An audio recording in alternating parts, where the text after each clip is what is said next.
Welcome to my channel, Syed Sultan TV. Please subscribe my channel. வாங்க, என் அன்பு தம்பி சதீஷ் இருக்காரே, அவர் பதிகமா பாடுவார். அப்படி ஆண்கள்லாம் பதிகமா பாடுறதுக்கு ஆதியில அடியெடுத்து கொடுத்து பதிகம் பாடினதே பெண்ணுங்கிறத மறந்துட்டு பாடுவாங்க. காரைக்கால் அம்மையார். அதனாலதான் சிவங்கோவில சுத்தி வரும் பொழுது இனிமேலாவது சின்ன பிள்ளைக இந்த 63 கற்சிலைகள்னு எல்லா கோயிலும் இருக்கும். சில கோயில்ல திருவுருவச் சிலையாக இருக்கும். அதை சுத்தி வருகிற பொழுது 64 நாயன்மார்கள், 63 நாயன்மார்களில் 62 பேர் நின்று கொண்டிருப்பார்கள். என் அம்மை காரைக்கால் அம்மை ஒருத்தி தான் உட்கார்ந்த கோலத்திலே இருப்பாள். ஏன் தெரியுமா? ஆண்டவனுக்கே அம்மா என்று சொல்லுகிற பெரிய பொறுப்பு, அது பதவின்னு நான் சொல்லல, பெரிய பொறுப்பு பெண்கள்கிட்ட தான் இருக்கு. இன்னும் சொல்ல போனால் ஒவ்வொரு பிள்ளையையும் திருநாவுக்கரசராக, ஒவ்வொரு பிள்ளையையும் திருஞான சம்பந்தராக உருவாக்குகிற ஒவ்வொரு தாயும் காரைக்கால் அம்மை என்பதை மறந்துட்டு பேசுறீங்க. அந்த அம்மா தான் பாடினா. எப்படி தெரியுமா? நமக்கு முதல்ல கையை பிடிச்சி எழுத கத்து கொடுக்கறது வீட்டுல யாருங்க? ஆம்பளைங்களா? பிள்ளை என்ன படிக்கிறானே அப்பனுக்கு தெரியாது. நம்ம பிள்ளை இப்ப 8ஆவதா 7ஆவதா அப்படின்னு கேட்பான். ஆனா அம்மா அப்படி இல்லை. எப்படி உடை உடுத்தணும், எப்படி சோறு சாப்பிடணும், எப்படி எழுதணும், எப்படி பேசணும் என்று அணுவாக ஒரு குழந்தையை உருவாக்குகிற பொறுப்பு அம்மாவிடத்திலே இருக்கிறது. பக்தியை அவளால் தான் அந்த குழந்தைக்கு ஊட்ட முடியும். அவதான் ரொம்ப அழகா சொன்னா. இந்த பின்னால பாருங்க, நடராஜ பெருமான். எல்லா திருக்கோயிலிலும் நடராஜ பெருமான் எழுந்தருளி இருக்கிற பொழுது அவன் திருப்பாத கமலத்தில் உட்கார்ந்து கொண்டு தாளம் போடுகிற பாக்கியம் எனக்கு வேணும்னு அம்மை கேட்டா. அதை எவ்வளவு அழகா சொன்னா. பிறந்து மொழி பயின்ற பின்னெல்லாம், பிறந்து மொழி பயின்ற பின்னெல்லாம் என்ன அர்த்தம்? அடிக்கோடு போடணும். இந்த எதிர்கட்சியில இருக்கிறவங்க இதை குறிக்கணும். பிறந்ததிலிருந்து எனக்கு பக்தியை கொடுன்னு கேட்கிற அம்மா. பிறந்து மொழி பயின்ற பின்னெல்லாம் காதல் சிறந்து நின் சேவடியே சேர்ந்தேன், நிறந்திகழும் மைஞான்ற கண்டத்து வானோர் பெருமானே, எஞ்ஞான்றும் தீர்ப்பது இட, எஞ்ஞான்றும் தீர்ப்பது இட. பிறந்ததிலிருந்து சிவா ஓ வார்த்தையை தான்டா நான் சொல்லி பழகினேன். பிறந்தது முதலாக என் நான் எதற்கு பழகியது தெரியுமா? உன் வார்த்தையை உச்சரிப்பதற்காக என்று குழந்தை பிறந்த நாளில் இருந்து அதற்கு பக்தி பாலை ஊட்டுகிற ஞான தாய்மார்கள் பெண்கள். அவர்கள் இல்லை என்று சொன்னால் பக்தி பயிர் இவ்வளவு செழிப்பாக வளர்ந்திருக்கவே முடியாது. தொகுப்பாக நான் சொல்ல நினைப்பது, ஐயா, ஆண்களுடைய பக்தி என்பது படாடோபமானது. ஆண்களுடைய பக்தி என்பது பிரம்மாண்டமானது. ஆண்களுடைய பக்தி என்பது வெளிச்சம் போட்டு காட்டுவது. ஆனால் பெண்களுடைய பக்தி என்பது மண்ணுக்கு அடியிலே இருக்கிற வேர் போன்றதையா. கிளைக்கு பெருமை இருக்கலாம், காய்க்கு சிறப்பு இருக்கலாம், அது கனியாகி பயன்படலாம். வேரை அழுக விட்டு விட்டு உங்களால் மரத்தை ஒரு நாளும் காப்பாற்ற முடியாது. ஆகவேதான் சேக்கிழார் பெருந்தகை மனையறத்தின் வேரணையார் என்று சொன்னாரே. ஆகவே சிவசதீஷுக்கு இன்னும் கல்யாணம் ஆகலன்னு நான் நினைக்கிறேன். ஆகும்னு நினைக்கிறேன். ஆயிட்டா சிறப்புன்னு நான் நினைக்கிறேன். அதுவும் வரக்கூடிய பெண் ஒரு சிவபக்தையா அமைந்தால் அது எப்படி இருக்கும்? அவருடைய வாழ்க்கை செழிப்பாக இருக்கும் அல்லவா? ஏட்டிக்கு போட்டியா ஒன்று அமைஞ்சதுன்னா எப்படி இருக்கும்? அதனாலதான் மணிவாசக பெருந்தகை தான் ஆணாக இருந்தாலும் பெண்ணாக தன்னை மாற்றிக்கொண்டு போனார்.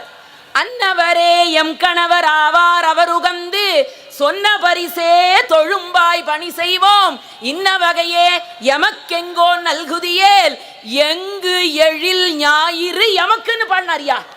நல்ல மனைவியும் நல்ல மகளும் என் குடும்பத்திலே கடவுள் பக்தி உள்ளவர்களாக கிடைத்து விட்டால் சூரியன் எந்த திசையில உதிச்சா எனக்கு என்னையான்னு ஆண்கள் சொல்லுகிறார்கள் என்றால், புகழ் புரிந்த இல்லோர்க்கு இல்லை இகழ்வார் முன் ஏறு போல் பீடு நடை என்று சொன்னால் மண்ணுக்குள்ளே இருக்கிற வேராக இருந்து வயிற்றுக்குள்ளே இருக்கிற பிள்ளைக்கு உருவாக இருந்து உருவான பிறகு திருவை அடையாளம் காட்டுகிற, காப்பாற்றுகிற, பதிகம் எழுதுகிற, பக்தியை வளர்க்கிற பெண்கள்தான் சிறந்தவர்கள் என்று கூறி விடைபெறுகிறேன். நன்றி, வணக்கம். ரொம்ப அருமையாக பேசுனீங்கம்மா, ரொம்ப இனிமையாக பாடினீங்கம்மா, ரொம்ப பெருமையாக கைதட்டல் வாங்கினீங்கம்மா. இந்த உலகத்தில் ஆயிரக்கணக்கான பேரை நல்ல வழிக்கு மாற்றின பெருமை வாரியார் சாமிக்கு உண்டு. சாமி சின்ன வயசில் இருந்தபோது அவங்களுக்கு தீபாவளிக்கு வேஷ்டி அவங்க அப்பா வாங்கி கொடுக்குறாரு. சும்மா சின்ன வேஷ்டி. அதோட கீழே உட்காந்து தானே நாமெல்லாம் அந்த காலத்தில் சாப்பிடுவோம். கீழே வீட்டில் உட்கார சொல்லி சாப்பாடு பரிமாறுறாங்க அம்மா, வாரியாருடைய அம்மா. சாமி சின்ன பையனாக இருந்ததால் என்ன நினச்சிட்டாரு, கீழே உட்காந்தா வேஷ்டி அழுக்காயிடுமேன்னு வேஷ்டியை மொத்தமாக வழிச்சிக்கிட்டு வெறும் உடம்போடு உட்காந்தார். வேஷ்டியை வழிச்சிட்டு அவங்க அம்மா கேட்டாங்க, என்னப்பா இது வழக்கம், வேஷ்டியை இறக்கி விடு, வேஷ்டியோடு உட்காரு. இல்லை, புது வேஷ்டி அழுக்காயிடுன்னாரு. வேறு வேஷ்டி அழுக்கானா துவைச்சிக்கலாம்ப்பா, இந்த உலகத்திலேயே அழுக்கு ஆகக்கூடாதது மனசு மட்டும்தான்டா கண்ணு. மனசு அழுக்கானா அதை சுலபத்தில் துவைக்க முடியாதுடா. வேஷ்டி அழுக்காயிட்டா பார், வேஷ்டி அழுக்காயிட்டா அம்மா துவைச்சி கொடுப்பேன், ஆனால் மனசு அழுக்காயிட்டா என்னால் துவைச்சி கொடுக்க முடியாது, அதை நீ தான் பார்த்துக்கணும். வாரியார் சாமி சொன்ன வார்த்தையை அப்படியே சொல்லட்டுமா? என் இத்தனை வயது வரை நான் ஒரு பொய் கூட சொன்னதில்லைன்னர். என்னுடைய இத்தனை வயது வரை நான் ஒரு பொய் கூட சொன்னதில்லை என்னுடைய வாழ்க்கையில். ஒரே காரணம், அன்று என் தாய் சொன்ன வார்த்தை, அப்பா உன் வேஷ்டி அழுக்கானா நான் துவைச்சு கொடுப்பேன்டா, ஆனால் உன் மனசு அழுக்கானா அம்மா ஒன்றும் பண்ண முடியாது, நீ தான் அழுக்காகாமல் பார்த்துக்கணும் அப்படின்னு சொன்னாங்க. அதனால் ஒரு குழந்தைய உருவாக்கக்கூடிய சக்தி, இந்த நாட்டையே உருவாக்கக்கூடிய வாரியாரை உருவாக்குனது அவங்க அம்மா இல்லையா? அதைத்தான் அவங்க ரொம்ப அருமையாக சொன்னாங்க. நம்ம அம்மாவும் நினைக்கிறாங்க, ஆனால் அதுக்கு நேரம் இல்லை. எதிர்நீச்சல், கயல், எவ்வளவோ வேலை இருக்குது, ரோஜா என்னெல்லாமோ போகுது, எல்லாத்தையும் பார்த்துட்டு அப்புறமா பிள்ளைய கவனிக்கிறதுக்கு நேரம் இல்லை. இல்லை, இப்போது சதீஷ் அவர்கள் வருகிறார்கள், வாங்க. உருத்தெரியா காலத்தே உள்புகுந்து என் உளம் மன்னி கருத்திருத்தி ஊன் புக்கு கருணையினால் கலந்தாண்டு கொண்ட திருத்துருத்தி மேயானை தித்திக்கும் சிவபதத்தை அருத்தியினால் நாயடியேன் அணிகொள் தில்லை கண்டேனே என்று எல்லாம் வல்ல இறையருளையும். இந்த மேடையில் எனக்கு ஒரு சங்கடம் இருக்குது. எதிர்பேச்சாளர்கள் பெரிய சங்கடம், அது வேற. 2 குருமார்கள் எனக்கு இங்கே செங்கோலோச்சி என்னுடைய பேச்சை இடை போட்டு கொண்டிருக்கிறார்கள். ஒன்று சமயத்துறையில் எனக்கு குருவாக விளங்கியவர் தவத்திரு குருமகா சன்னிதானம் அவர்கள். இன்னொருவர் எங்களுடைய பேச்சுத்துறைக்கு என்னுடைய பேச்சுத்துறைக்கு குருவாக இருக்கக்கூடிய சொல்வேந்தர் ஐயா அவர்கள். இருவரும் குருமார்கள் செங்கோலோச்சுகிற இந்த ஞான பூமியில் பட்டீஸ்வர பெருமானுடைய திருவருளை பெற்று பட்டி மண்டபம் பேசுவதற்கு வாய்ப்பு கிடைத்ததற்காக திருவருளையும் குருவருளையும் நீள நினைந்து வணங்குகின்றேன்.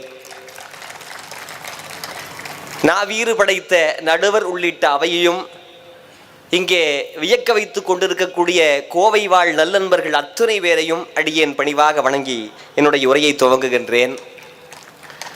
அம்மா அவர்கள் பேசிட்டு போயிருந்தா பிரச்சனை இல்லை, பேசிட்டு முடிக்க போகும்போது ஒரு பிரச்சனை கிளப்பிட்டு போனாங்க.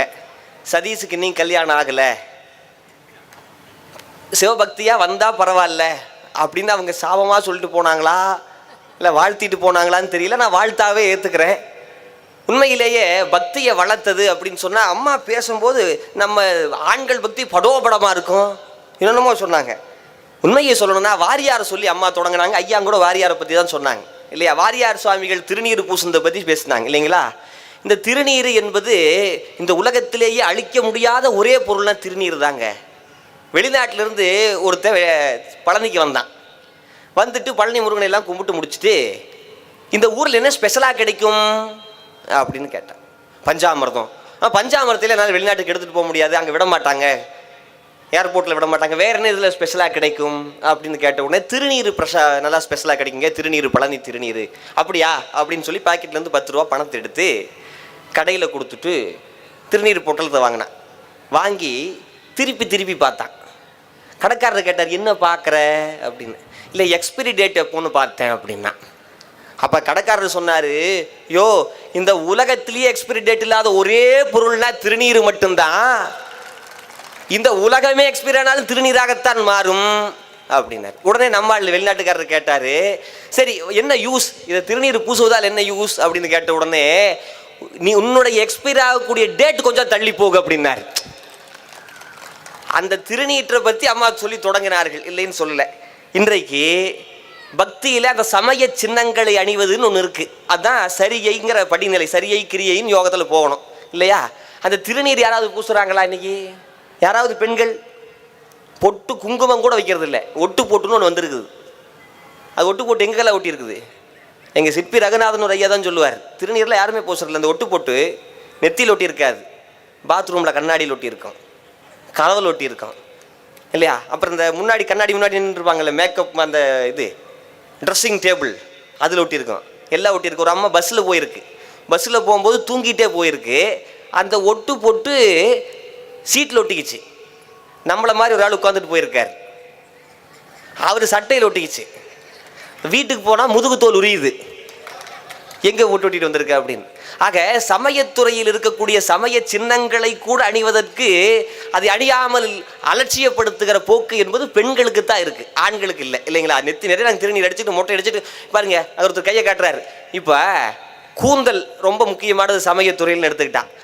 ஆண்டவனுக்கு நேர்ந்துக்கிட்டு எல்லாத்தையும் கொடுக்கணும். நாங்கள் மொட்டை அடிக்கிறோம், நீங்கள் ஒரு பூ முடி கொடுக்குறோன்னு ஓரத்தில் கொஞ்சம் முடி வெட்டிக்கிறீங்க. அதுலேயும் இந்த உண்மையை இந்த மேடையில் தான் சொல்லணும், சமயத்துறையை பொறுத்தளவில் கூந்தல் பெண்கள் விரிக்கவே கூடாது. கூந்தலை விரிச்சாவே குடும்பத்துக்கு ஆகாது, நாட்டுக்கு ஆகாது இல்லையா? கண்ணகி விரிச்சா, அடர்த்தெழு குருதி அடங்கா பசுந்துடி பிடத்தலை பிடமெறிய வடக்குடி வெற்றிவேர் தடக்க இறைவனை அடல் கொண்டு அருளி அணங்கு சூருரோய் கானக முகந்த காளின்னு காளி மாதிரி விரிச்சிட்டு வந்தா. அதே மாதிரி பாஞ்சாலியும் விரிச்சா இல்லையா? வாழ்க்கையே முடிஞ்சு. ஆனால் அதே போலத்தான் இன்றைக்கு பெண்கள் எல்லாரும் கூந்தலை விரிச்சு போட்டு போகிறாங்க. சென்னையில், நான் சென்னையில் தான் இருக்கேன், சென்னையில் பார்த்தா பூரா லூஸு ஹேர் விட்டுட்டு போகிறாங்க, முடியறதே இல்லை முடிய. ஆக சமயத்தில் இந்த ஒழுகலாறுகள்னு இருக்குது, இந்த கடைப்பிடிகளை தொடர்ந்து கடைபிடிக்க வேண்டும், அது ரொம்ப முக்கியமான ஒன்று. அம்மா அவர்கள் பேசுகிற போது இன்னொன்று சொன்னார்கள், கருவுற்ற காலத்திலிருந்தே குழந்தைக்கு நாங்கள் தானே பக்தியை சொல்லி கொடுக்குறோம் அப்படின்னு. எங்களோட ஞானசம்பந்தர் சொல்கிறாரு, நாவுக்கரசர் சொல்கிறாரு, கருவுக்கு முன்னாடி இருந்தே பிள்ளையா பிறந்து மொழி பயின்ற பிறந்ததுக்கு அப்புறம் அம்மா சொல்லி தர்றாங்கன்னு சொன்னாங்க. கருவுற்ற காலத்திலேயே இறைவனுடைய திருநாமத்தை ஆண்கள் மனசுக்குள்ள வைக்கிறான்னு சொல்லி, கருவுற்ற நாள் முதலா என் பாதமே காண்பதற்கு உருகிற்று என் உள்ளமும் அப்படின்னு சொல்லி திருநாவுக்கரசர் பாடுறாரு. இவ்வளவு ஏங்க, கருவில் நீங்கள் குழந்தைக்கு கருவறையை வகுப்பறையாக்கி நீங்கள் பாடம் நடத்துறீங்க, எல்லாம் ஓகே, இல்லைன்னு சொல்லலை. ஆனால் அந்த கருவுக்கே எருவருள் புரியக்கூடியவர்கள் யார் என்றால் ஆண்கள் தான். ஒரு குழந்தை இருக்குன்னு வச்சுங்களேன், குழந்தை தாயினுடைய வயிற்றில் எத்தனை மாதம் வளருது? 10 மாதம். அதுக்கு முன்னாடி தந்தையினுடைய வயிற்றில் 2 மாதம் இருக்குது. நான் சொல்லலை, அருணகிரிநாத பெருமான் சொல்றார், எருவாய் கருவாய் தனிலே உருவாய் இதுவே பயிராய் விளைவாகி இவர் போயவராய் அவர் போயவராய்ன்னு திருப்புகழ் பாடுறார். தந்தையினுடைய வயிற்றில் இருக்கும்போது எரு என்று பெயர், அதே எரு தாயினுடைய வயிற்றுக்கு போகும்போது கரு என்று பெயர். அப்படி தாய்க்கே அந்த கருவை தரக்கூடிய, அந்த எருவை தரக்கூடிய தெய்வமாக ஆண்கள் விளங்குகிறார்கள் என்று சொன்னால், அவர்களிடத்திலும் ஞானம் பயின்றுதான் அந்த குழந்தைகள் வளர முடியுமே ஒழிய. இன்னும் ஒன்று சேர்த்துக்கணும்பா, தந்தை இடத்துல இருக்கிற போது எரு, தாயிடத்துல வருகிற போது கரு, பூமியில் பிறக்கிற போது உரு, அதாவது ஒரு உருவத்தோட வெளியில வந்து விழறா, அது 3வது நிலை உரு. அது அடைய வேண்டும் திரு இல்லையா? நான் கொஞ்சம் விட்ட உடனே ஐயா எடுத்து கொடுக்குறாரு பார்த்தீங்களா? தான் எங்களுக்கு ஐயா எனக்கு ஆசிரியர்னு சொன்னல, அதுதான் எங்கள் ஐயா சொல்லி கொடுக்குறாங்க. அது மட்டும் இல்லைங்க, இன்னைக்கு சமயத்துறையில் ரொம்ப முக்கியமானது, அம்மா சொன்னாங்க, காரைக்கால் அம்மையார் மட்டும் உட்கார்ந்துக்கிட்டு இருக்காங்க அப்படின்னு. உண்மைதான், இல்லைன்னு சொல்ல. அவங்க அறவா நீ ஆடும்போது உன் அடியில் கீழ் இருக்க என்று கேட்டார், அதனால் கொடுத்தாங்க இல்லையா? ஆனால் அந்த இறைவனுக்கே கொடுத்த பெருமை, எதை கொடுத்த பெருமை? கண்ணையே கொடுத்த பெருமை ஆணுக்குத்தான் உண்டு. சிவபெருமானுக்கு எத்தனை கண்ணுங்க? நான் வாத்தியார் கேள்வி கேட்காம நான் பேச முடியாது. 3 கண்ணு இல்லைங்களா? அரைக்கண்ணு தான் சிவபெருமானுக்கு, வெறும் அரைக்கண்ணு தான். எப்படின்னு கேட்குறீங்களா? அன்றைக்கு ஆண்கள் பெண்களுக்கு 50% இடஒதுக்கீட்டை தரலாம்னு சொல்லி இடப்பாகத்தை சாமி கொடுத்துட்டார். அப்போ 1.5 கண் யாருதோடது? அம்பாளோடது. நம்பாளோடது 1.5 கண். 1.5 கண் நம்பாளோடதா? அந்த ஒரு கண்ணும் கண்ணப்ப நாயனார் டொனேட் பண்ண கண்ணு இல்லையா? சிவபெருமான் தான் நமக்கு கண்ணை கொடுப்பார் என்று சொல்லி கொண்டிருக்கிற காலத்தில் ஆண்டவன் தான் கண்ணை கொடுப்பார், கண்ணை எடுப்பார், கண்ணை குத்துவார்ல குழந்தைக்கு சொல்லுவோம். ஆனால் அந்த ஆண்டவனுக்கே கண்ணை கொடுக்கிற அளவிற்கு சென்று கண்ணை கொடுத்து இறைவனுக்கு முதலாக இந்த உலகத்திலே கண் மாற்று அறுவை சிகிச்சை செய்ய முடியும் என்பதை காட்டியது சைவ சமயம். அதை கண்ணப்ப நாயனாராகிய ஒரு ஆண் செய்து காட்டினார் என்பதுதான் ரொம்ப முக்கியமான செய்தி. அதுவும் பெரிய விஷயம் என்ன தெரியுங்களா? கண்ணை கொடுத்ததோடு மட்டும் இல்லாமல் சிவபெருமான் காலத்தான் நம்ம பிடிப்போம். ஆனால் அந்த ஆண்டவனே அந்த அடியவருடைய கையை பிடித்து கொண்டார். நில்லு கண்ணப்ப, நில்லு கண்ணப்ப, நில்லு கண்ணப்பன்னு ஆண்டவனே கையை பிடித்தார் என்று சொன்னால் ஆண்டவனாலேயே கை கரம் பற்றப்பட்ட ஒரு மாபெரும் சிறப்பு ஆண்களுக்குத்தான் உண்டு என்று சொன்னால் அதை நீங்கள் எப்போதும் ஏற்றுக்கொள்ளத்தான் வேண்டும். அதுக்கு மேலே இன்னொரு முக்கியமான செய்தி என்ன சொல்லணும்னா, அம்மா அவர்கள் பேசுகிற போது இன்னொன்று சொல்லிட்டு போனாங்க, ஆண்களுக்கு பக்தியே எப்போதும் வராது, பெண்களுக்கு மட்டும்தான் பக்தி வரும். அப்புறம் உங்களுக்கு பேய் பிடிக்குது இல்ல இல்லையா? தனியாக வேற பிடிக்கணுமாக்கம். எனக்கு நீ கல்யாணம் ஆகலைங்கய்யா, தெரியாது. அதெல்லாம் வச்சு பார்க்கிற போது வாழ்க்கையில் அதெல்லாம் ரொம்ப முக்கியங்க. பக்தியில் ரொம்ப முக்கியமானது என்ன தெரியுங்களா? இன்னொருவருக்கு கொடுப்பது. கொடுக்கிற போதுதான் இறைவன் என்ன நினைக்கிறார் தெரியுமா? தன்னை கும்பிடுகிற கையை விட இன்னொருவருக்கு கொடுக்கிற கையை தான் இறைவன் மிகவும் விரும்புகிறார். ஆண்கள் எப்பவும் கொடுப்பார்கள், பெண்கள் எது கொடுக்கணும் எல்லாம் கேட்பாங்க. நீங்கள் ஒரு வரி வரும், மாறிலா வள்ளி வாழ்க. அது என்ன மாறிலா வள்ளி வாழ்க அப்படின்னு கேட்டால், எல்லாம் வல்ல முருகப்பெருமானுக்கு எத்தனை கரங்கள்? 12 கரங்கள். 12 கரங்களாலும் வாரி கொடுக்கக்கூடிய வள்ளல் எல்லாம் வல்ல முருகப்பெருமான். அப்படி கொடுக்கலாமான்னு கொடுக்கும்போது வள்ளியை பார்ப்பாரான்.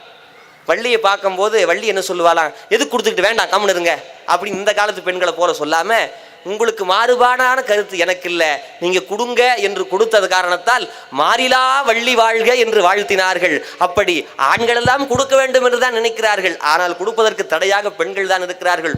ஒன்றை இப்படி நிறைவுக்கு கொண்டு வருகிறேன். எல்லாம் வல்ல சுந்தரமூர்த்தி சுவாமிகள் என்பவரை பற்றி இன்றைக்கு நாம் சிந்திக்காமல் இருக்க முடியாது. மூவர் பெருமக்களும் உயிர்த்தெழச் செய்தார்கள் இறந்தவர்களை. ஞானசம்பந்தர் மயிலையில் செய்தார், நம்முடைய நாவுக்கரசர் திங்களூரில் செய்தார், நம்முடைய சுந்தரர் நம் கொங்கு நாட்டில் அவிநாசியில் செய்தார். எது பெருசு 3 பேர்த்துல என்று கேட்டால் சுந்தரர் செய்ததுதான் பெருசு. என்ன காரணம்னா, மயிலாப்பூர்ல அங்கே ஒரு குடம் இருந்தது, எழுப்பருக்கு ஒரு குடம் இருந்தது, சாம்பட் குடம் இருந்தது. அப்பூதடிலார் வீட்டில் அங்கே திருநாவுக்கரசு என்று ஒரு இறந்த சடலம் இருந்தது. ஆனால் நம்முடைய கொங்கு நாட்டிலே அவிநாசியிலே குளம் இருக்கிறது. குளத்திலே நீர் இல்லை, நீரிலே முதலையும் இல்லை, எதுவுமே இல்லாத போது நம்முடைய சுந்தரமூர்த்தி நாயனார் இங்கு கொங்கு நாட்டுக்கு வந்து உரைப்பார் உரை உள்கவல்லார் தங்கள் உச்சியாய் அரைக்காடரவ ஆதியும் அந்தமுமாயினாய் புரைக்காடு சோலை புக்கொழியூர் அவிநாசியே கரைக்கான் முதலையை பிள்ளை தரச் சொல்லு காலனையே என்று சொன்னவுடன் அந்த குளத்திலே நீர் வந்தது. குளத்திலே நீர் வந்த குளத்திலே முதலை வந்தது, முதலை வாயிலே பிள்ளை வந்தது என்று சொன்னால் சமுதாய அறங்கள், சமய அறங்கள் அத்தனையும் செய்தவர்கள் ஆண்களாகத்தான் இருக்கிறார்கள். 63 நாயன்மார்களில் பார்த்து கொண்டீர்கள் என்று சொன்னால் 3 பேர் தான் பெண்கள், ஆண்கள் தான் 60 பேர் என்று சொல்லி இந்த பக்தியை வளர்த்தவர்கள், வளர்ப்பவர்கள், இனி வளர்க்க போகிறவர்கள் அத்தனை பேரும் ஆண்கள் தான் என்று சொல்லி உரைக்கு நிறைவு செய்து வாய்ப்புக்கு நன்றி பாராட்டி விடைபெறுகின்றேன். வணக்கம். அதாவது வற்றி போய் இருக்குது குளம், அதில் மீண்டும் தண்ணீரை வரவழைச்சு, அந்த தண்ணீரில் முதலையை வரவழைச்சு, முதல வாயிலேருந்து பாலகனை வரவழைத்தது சுந்தரமூர்த்தி சுவாமிகளுடைய தமிழ். எதுக்காக இதை நம்ம யோசிக்கணும்னு கேட்டால், மந்திர ஆற்றல் தமிழுக்கு உண்டா இல்லையா என்று சர்ச்சை பண்ணுறாங்க. சுந்தரமூர்த்தி சுவாமிகளுடைய தமிழுக்கு கட்டுப்பட்டு நீர் வந்தது, முதலை வந்தது, முதலை வாயிலிருந்து உயிரோடு பாலகன் வருகிறான் என்று சொன்னால் தமிழ் மந்திர மொழி என்பதற்கு இது மிகச்சிறந்த சான்று என்பதை நாம் புரிந்து கொள்ள வேண்டும். ஏன்னா அந்த மொழி மந்திர மொழி, ஆற்றலுடைய மொழி. அதில் சபிச்சாலும் சரி, அதில் வரம் கொடுத்தாலும் சரி, அந்த மொழி தெய்வீகமான மொழி அப்படிங்கிற ஒரு அருமையான அடையாளத்தை அவர் சொன்னார். பட்டீஸ்வரர் கோயிலில் இன்றைக்கி பேசியிருக்கிறாரு. நல்ல பொண்ணா, சிவபக்தி உடைய பெண்ணா, சொன்னதை கேட்குற பொண்ணா, அதான் கொஞ்சம் கஷ்டம். அவன் சொன்னதை கேட்குற ஒரு பொண்ணா உன் வாழ்க்கையில், சொன்னதை கேட்குற பொண்ணு கூட தப்புப்பா, அதுக்கு சுயமாக ஒரு அறிவு இருக்கணும்ல. அதனால் உனக்கு ஏற்ற மாதிரி நல்லபடியாக இந்த கல்யாண மாலை மோகன் வேலையை இப்போ நான் பார்க்குறேன். நீங்கள் எதிர்பார்க்குற மாதிரியே ஒரு பொண்ணு உங்களுக்கு கண்டிப்பாக பட்டீஸ்வருடைய அருளால் கிடைக்கிறதுக்கு முயற்சி பண்ணும்.